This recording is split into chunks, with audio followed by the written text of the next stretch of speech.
You know that phrase. They'll be fine. They're the strong one. Yeah, that's been my life since I was 5. I'm the oldest kid. My little sister, Emma, is 3 years younger than me. And since the moment she was born, my parents decided she needed the world handed to her. She was their delicate girl, so sensitive, so emotional, not good with stress, and every other excuse you can imagine. Me? I was the boy, independent, tough, and smart enough to figure it out. At first, I didn't even notice. I thought that's just how families worked. But by the time I hit high school, it was impossible to ignore. Emma would struggle in school, and they'd rush to get her tutors. I got straight A's, and my dad would say, "That's what I expect from you." If Emma forgot her lunch, someone drove it over. If I forgot mine, "Why didn't you pack it last night?" I'll never forget the day I got into a really good college out of state. I was so proud when I opened the letter. My parents smiled, said, "Good job," and then immediately asked how I planned to pay for it. Meanwhile, when Emma barely scraped her way into a mediocre state school years later, they took out a loan to cover her dorm and tuition and celebrated like she'd won a Nobel Prize. We were never close. Emma always acted like I was just the family robot. Her favorite line? "You don't get it, you've always had it easy." Yeah, tell that to my 4 years of working at night while trying to study full-time. By the time I graduated, I was tired. But I had something, freedom. I found a job straight out of college in my field. I worked my ass off. I rose fast. I earned well. And for a while, I thought maybe I could finally leave all that family imbalance behind me. I was wrong. It started small.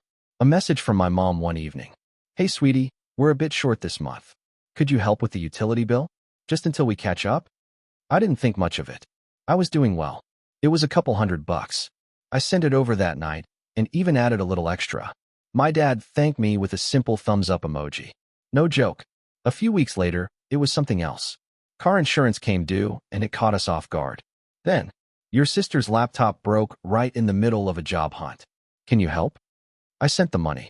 Every time. No hesitation. I figured maybe they were still adjusting to helping Emma now that she was out of college and trying to find her footing. Emma, by the way, had graduated with a degree in, I still don't know what. Something vague and soft-sounding. She had gotten a job, customer support, I think, but quit after 3 months. Toxic environment, Mom said. They expected too much, said Dad. Emma said nothing. Just posted photos of cocktails and weekend getaways with hashtags like hashtag self-care and hashtag bossbabe. Still, I sent money when they asked. I figured I owed my parents something. They raised me, right? And even if it was unfair growing up, I wasn't going to be petty. Or so I thought. Until one day, I visited home for a long weekend. I walked into their newly remodeled kitchen. Yes, remodeled. I asked when they did it. Mom got weirdly quiet. Dad said something about finally getting around to it. But the granite countertops? The new appliances? That wasn't cheap. Then I went into the guest room. Except it wasn't the guest room anymore. It was Emma's new apartment. In my parents' house, they had gutted and furnished a separate living space for her. Fully done up, with her own mini kitchen, private entrance, the works. I stared at the glossy pink mini fridge and almost choked. Emma's staying with us until she gets on her feet, my mom said. She needs support right now. She's been through a lot. I felt cold. Really cold. I was still covering my own student loans and building my emergency fund. But they were using my money to coddle my sister in style. It got worse. That visit home was supposed to be a nice weekend. Instead, it became a slow-motion unraveling of everything I thought I knew about how my parents viewed me and money. On Saturday morning, I went to grab coffee with Dad. I figured I'd try to bring up the apartment situation gently. I said something like, "I didn't realize you guys had remodeled. Looks great. Must have cost a bit though, huh?" He sipped his drink and shrugged. Yeah, it was pricey, but you know it was time. Emma needed a real space of her own. Is she paying rent? Of course not. She's family. I bit my tongue. Hard. Then he added, "Besides, with your help, things have been a lot easier lately." That was it. The moment everything clicked. They weren't just occasionally struggling. They were living beyond their means. They had been using my help not to get by, but to subsidize Emma's life. And not even quietly. They were proud of it. When I got back to my place that night, I sat down and pulled out all the transaction receipts and messages they'd sent over the last year. Rent assistance, car repairs, utility bills, laptop, emergency credit card payments. all adding up to over $17,000. $17,000. And here's the kicker. 2 days later, Mom sent another message. Sweetie, Emma's birthday is coming up. We want to do something special for her. Could you help us get her something nice? That was it. That was the moment something broke. It wasn't just about money. It was about decades of being the strong one. The one who didn't need help, didn't need gifts, didn't need support or celebration. The one who was just expected to give. At first, I was shocked, then angry. But anger burns out fast. What came next was colder, sharper, and way more dangerous. I decided it was time they all learned exactly what the strong one could do when he stopped being their safety net. I didn't reply to Mom's birthday money text. Not immediately. Instead, I started planning. The first thing I did was stop sending money. Quietly. No big announcement, no dramatic text. Just silence. I figured I'd wait and see how long it would take before the begging resumed. Spoiler alert, 3 days. Hey, not sure if you saw my message. We're trying to book Emma's birthday dinner and could use a little help. It's a special one. She's had such a hard year. A hard year? I'd worked 60-hour weeks, had no vacations, and still managed to send thousands their way.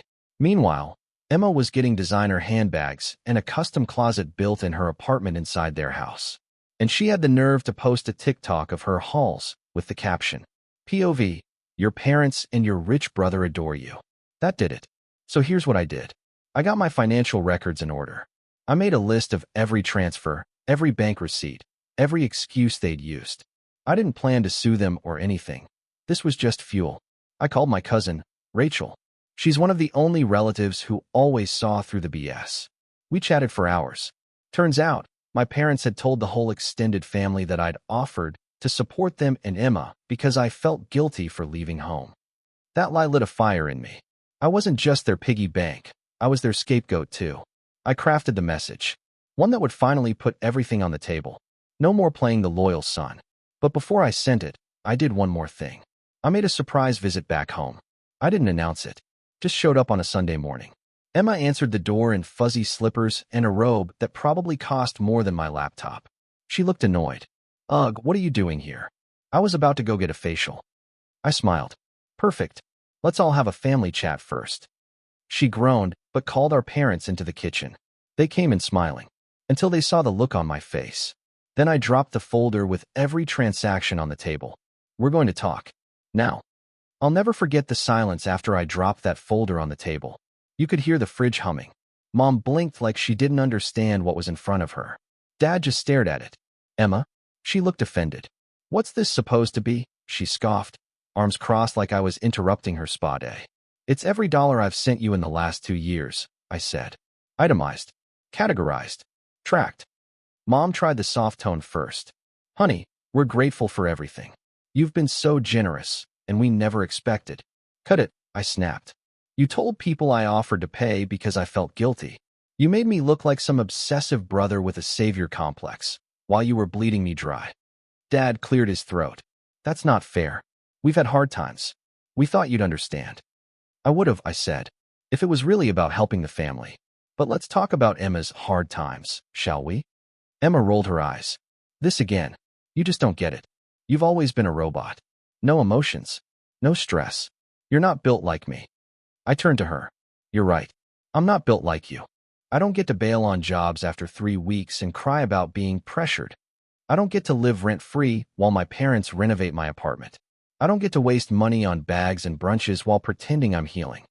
She stood up. You don't know what I've been through. No, but I do know what I've been through, I said. And somehow, you've benefited more from my hard work than I have. Mom's eyes were already glossy. We just wanted to give Emma a fighting chance. She's had a harder time adjusting. No, I said flatly.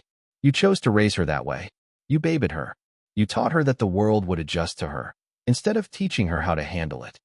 And then I said it. The one thing I had been holding in for years. You didn't raise 2 kids. You raised 1 adult and 1 permanent child. And now you're shocked she can't stand on her own. That landed. I could see it. Even Dad looked like he'd been slapped. Emma just walked out. Not stormed. Walked. Quietly. Like she was embarrassed for the first time in her life.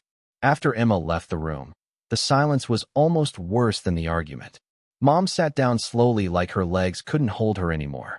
Dad looked at the folder like it might explode. No one said anything for a long while. I broke the silence. I'm not angry that you helped Emma, I said. I'm angry that you never helped me, and then used me to keep helping her. Mom looked up, eyes already red. We didn't think you needed it, she whispered. You always just figured things out. Yeah, I did, I said. But it cost me. You have no idea what it was like. Working full-time while trying to pass engineering finals. Eating cheap microwave noodles every night while Emma got care packages. Taking out extra loans while you were putting down payments on her first car. Dad spoke quietly, like he was choosing his words carefully. We're sorry. We didn't see it that way.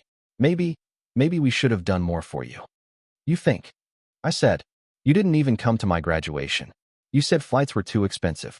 But then you flew cross-country for Emma's graduation party and stayed an extra week. That one landed hard. Mom actually flinched. She was struggling so much emotionally back then. I was alone, I said. Alone in a new city, working nights and barely scraping by.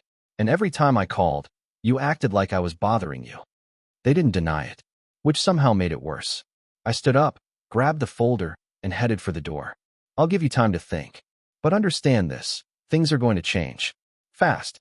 As I opened the door, Mom called out after me. So what does that mean? I turned to them. It means no more money. No more pretending.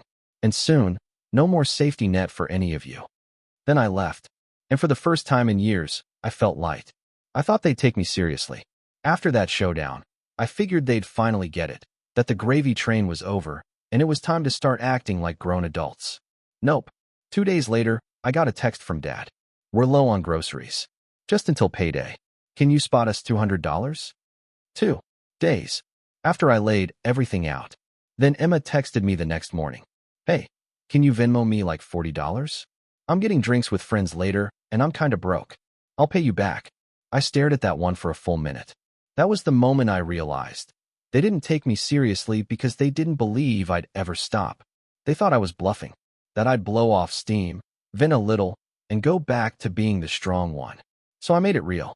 I opened my banking app, created a new account, and moved 90% of my funds into it.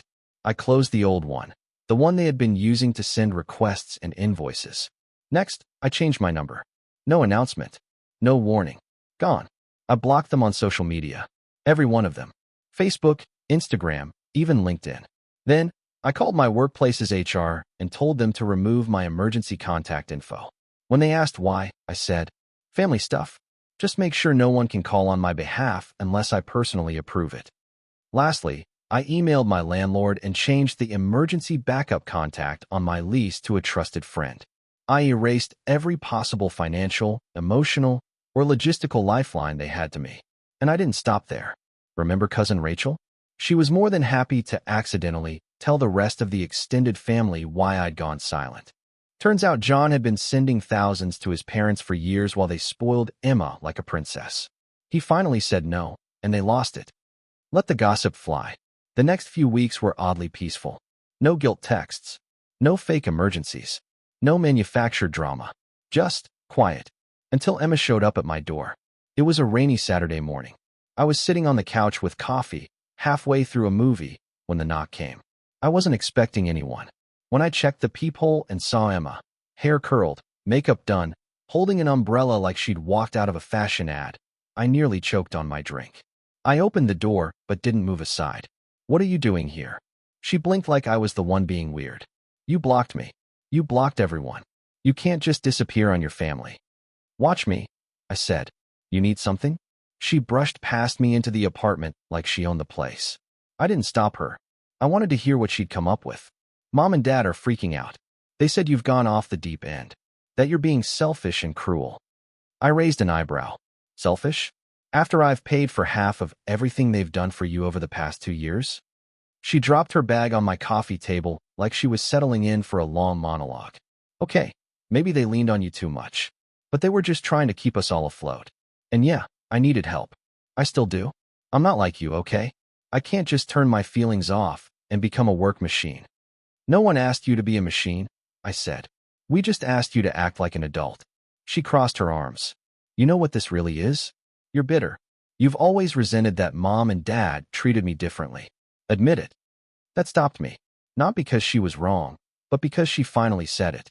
You're damn right I resented it, I said. You got coddled, pampered, excused. I got lectures and expectations.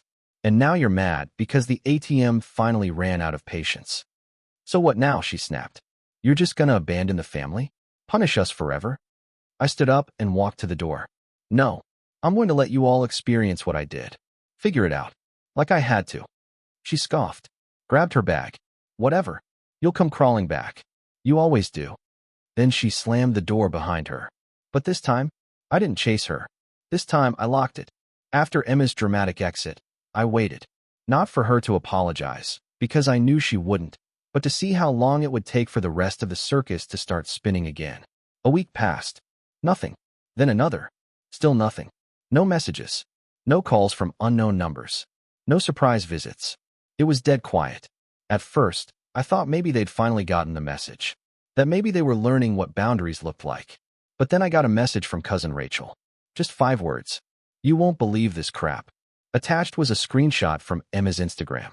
A photo of her at a rooftop restaurant with the caption, "Healing is expensive, but worth it. #selfcare, #mytimenow." And the kicker? One of the comments, from my mother, said, "Anything for our girl, you deserve the world." That's when I knew they hadn't learned a damn thing. Turns out, they'd maxed out 2 credit cards. One for Emma's wellness expenses, aka shopping and spa days, and one for emergencies, aka bailing her out of another failed job attempt. And now, with no more money coming in from me, they were starting to sink. Rachel told me Mom had called her in a panic, saying they were terrified and didn't know how they were going to keep up with bills. Apparently, Dad was working part-time at a hardware store, and Mom had started pawning off old jewelry. But you know what Emma was doing? Posting about letting go of negative energy and taking a yoga retreat. A freaking yoga retreat. It would have been hilarious if it wasn't so pathetic. They still believed that if they kept the illusion up long enough, I'd eventually give in and rescue them again. But I had other plans. Plans they never saw coming. By now, I was done hoping they'd learn their lesson naturally. So I decided to teach it. But not with more lectures. Not with another confrontation. That didn't work. What they needed was something undeniable, something they couldn't lie their way out of or spin into a pity party. So, I started planning a wake-up call. One they'd feel deep in their bones. Here's what I did. Step 1, the bait. I called Emma from a temporary number I had from work. She picked up fast. Of course she did. "Oh, now you want to talk?" "Relax," I said. "I've been thinking. Maybe I overreacted. I want to make it up to the family." "Dinner? On me?" There was a pause, just long enough for her to decide whether to be smug or suspicious. "Wow. Okay. That's mature of you. Bring Mom and Dad. My treat. Full reset." She agreed, obviously. Step 2, the setup. I reserved a private dining room at a very fancy restaurant. Not to show off, but because I didn't want a public scene. I wanted it contained, with no distractions. Before dinner, I also called Rachel. She knew the whole story by now, and I asked her to come too. Not as backup, but as a witness. "You sure you want me there for this?" she asked. "Yes," I said. "I want one sane person in the room. Someone who knows what's real." She agreed. She even brought her fiancé, which ended up being extremely helpful. Step 3, the records. In the week leading up to the dinner, I prepared a portfolio. Literal documents. Screenshots of every payment I'd made, every message they'd sent me, every lie they'd told others, thanks to Rachel's screenshots, and even Emma's social media brags with dates and locations. It looked like a lawsuit folder, but I wasn't suing anyone. I just wanted them to see it all, piled in front of them. Every receipt, every favor, every betrayal. And then, I was going to walk away. Not in anger, not in tears. Just done. The night of the dinner, I arrived early. The restaurant staff knew my name. I'd been discreetly working with the manager to keep things private. I wasn't here to make a scene, but to make a statement. Emma showed up first, all smiles and false warmth, followed by Mom and Dad, who seemed nervous, their usual confidence shaken. Rachel and her fiancé arrived last, giving me a subtle nod of support. We sat down. The first course came and went with awkward small talk. Emma throwing side glances my way, Mom biting her lip, Dad avoiding eye contact. Finally, I cleared my throat. "I want to thank you all for coming. Tonight isn't about forgiveness or excuses. It's about truth." I laid the folder on the table, pushing it gently towards them. This is every cent I've sent you over the last 2 years. Every favor, every gift, every lie wrapped around it. Emma's smile faltered. Mom's hands trembled. I sent you money to pay bills I didn't know existed, to cover debts you never told me about, to subsidize a lifestyle none of you could afford. And the worst part? You treated me like I was the charity case. Dad finally looked up. Son, we were just trying to keep the family together. By tearing it apart, I said softly. The silence was thick. Then Emma broke it, voice shaky but defiant. You think you're better than me? You think your career means you're right? I shook my head. No, I think you're all exhausted from living a lie.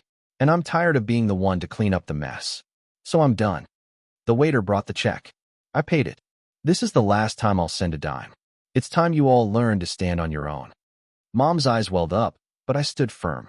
We left the restaurant. No hugs, no promises, just the cold truth hanging between us. The days after dinner were like living in a slow-motion disaster. My phone stayed silent. No calls, no texts, not from Mom, Dad, or Emma. The radio silence felt surreal, but I knew what was happening behind the scenes. Word had spread fast through the family grapevine. Cousin Rachel kept updating me on the chaos. Mom crying to relatives, Dad working overtime shifts at that hardware store, Emma struggling to keep her social media glow while battling real bills she hadn't paid in months. At first, I felt a twinge of guilt. Maybe I'd been too harsh. But then I remembered every moment I'd been overlooked, every time I'd been told to figure it out, while Emma got handouts. One afternoon, my phone buzzed with a message from a friend who worked at the company Emma had briefly joined last year. Heard Emma's been ghosting interviews and burning bridges. She's scrambling to keep a part-time gig at a cafe. I wasn't surprised. What surprised me was the call I got next, from Emma's manager at the cafe. She sounded tired and apologetic. Look, I'm not trying to get you involved, but Emma's falling apart. If you want, I can connect you too. I hesitated. Part of me wanted to see her struggle. Another part didn't want to see her suffer. I didn't answer. That night, I lay awake thinking about family, the promises, the broken parts, and how sometimes the people closest to you are the hardest to hold on to. But one thing was clear. I wasn't going back to being the safety net. Months passed. No calls. No "we're sorry" emails. Just radio silence. At first, I felt lonely. The family I thought I knew was fractured, and I was on the outside looking in. But slowly, I began to rebuild. Not just my life, but my sense of self.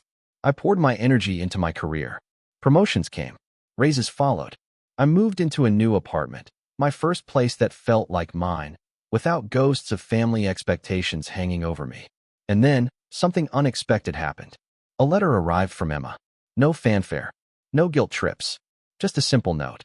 I'm sorry for everything. For taking your kindness for granted. For relying on Mom and Dad to shield me. And for hurting you. I'm trying to change. I don't expect forgiveness. Just wanted you to know. It wasn't much, but it was a start. I didn't respond right away. I wanted to see if actions would follow words. Weeks later, I noticed her social media quieted down. No more luxury posts. Instead, photos of her volunteering, studying late at night, and a new job at a small nonprofit. She was trying. I realized family isn't always about perfect relationships. Sometimes it's about hope, even if it's fragile. As for Mom and Dad, they slowly stopped asking for money. Their calls became less frequent, less urgent. I'm not naive enough to think everything is fixed, but at least the leeching stopped. And me?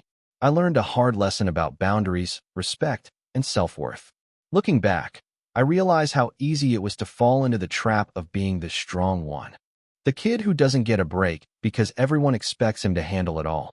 To be the rock, the ATM, the fixer, without ever getting to show vulnerability or ask for help. I spent years trying to prove I was enough by giving everything, sacrificing sleep, time, and peace of mind. But giving without limits only taught my family to take instead of appreciate. What changed? Setting boundaries. Saying no. Walking away when the situation became toxic. It wasn't easy. It felt like losing a part of my identity. But it saved the parts of me that mattered most. I also learned that love doesn't always come wrapped in grand gestures. Sometimes, it's just silence, respect, and space to grow. Most importantly, I learned that sometimes you have to let the people you love hit rock bottom before they learn to climb back up. Emma's starting to climb. Slowly. And maybe one day, We'll be more than just siblings who lived in two different worlds. As for me, I'm done being anyone's crutch. I'm done sacrificing my happiness for guilt. I'm ready to build a future where respect and fairness are the foundation. It's been a year since that night at the restaurant. A year of silence, growth, and painful truths. Mom and Dad, they're still struggling, but they've stopped reaching out for handouts. They've started dealing with the consequences of their choices. I don't know if they'll ever fully understand what they lost, but maybe that's not my burden to carry anymore. Emma and I, we're not close, not yet. But there's a new kind of respect simmering beneath the surface. No more entitlement, no more blind trust. Just the quiet hope that maybe, someday, we can rebuild what was broken. And me? I'm focused on me. My career is thriving. I'm planning to move to a new city next year. Somewhere I can finally put the past behind me and create my own life without the weight of family drama. I'm not angry anymore. Not truly. I'm just determined. Determined to live a life where my strength is for me, not for cleaning up other people's messes. If you took anything from this, let it be this. Your kindness is not a limitless resource. Your boundaries are your strength. And sometimes, the hardest love is walking away so everyone can finally grow. Thanks for reading. A once strong one, now just me.